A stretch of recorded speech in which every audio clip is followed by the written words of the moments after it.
मौसम की सूरत हाल का जिक्र करें, आपको बताएं कि पंजाब खैबर पख्तूनख्वा समेत मुख्तलिफ इलाकों में तेज बारिश से जल थलीक हो गया है। लाहौर, मुल्तान, राजनपुर, सरगोदा और भावलपुर में बादल बरस पड़े। कानपुर में मकान की छत गिरने से 2 बच्चे जख्मी हो गए हैं, जबकि मानसरा में आसमानी बिजली गिरने से 2 सगे भाइयों समेत 3 अफराद जाँ बहक हो गए। हालिया बारिशों से पंजाब में भी गंदम की फसल को नुकसान पहुँचा है। पंजाब 29 अप्रैल तक बारिशों से मुतासिर रहेगा।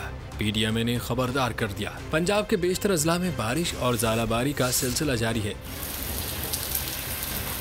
किलियात, रावलपिंडी, मंडी भाउद्दीन, हाफिजाबाद, फैसलाबाद, पोशाब और दीगर शहरों में मजीद बारिशों का इम्कान है। कानपुर में बारिश के बायस मकान की छत गिरने से 2 बहन भाई शदीद जख्मी हो गए। कबीरवाला समेत कई अजला में बारिश से गंदम की फसल को नुकसान पहुँचा। कसूर में भी शदीद बारिश से गंदम के काश्तकार पर पीडीएमए के मुताबिक वज़ीर आला पंजाब की हिदायत पर सूबे भर में इंतजामिया हंगामी सूरत हाल पर काबू पाने के लिए अलर्ट है। उधर गलियात समेत खैबर पख्तूनख्वा के कई अजला में भी बारिश का सिलसिला जारी है। मानसहरा में आसमानी बिजली गिरने से 2 सगे भाइयों समेत 3 अफराद की जान चली गई।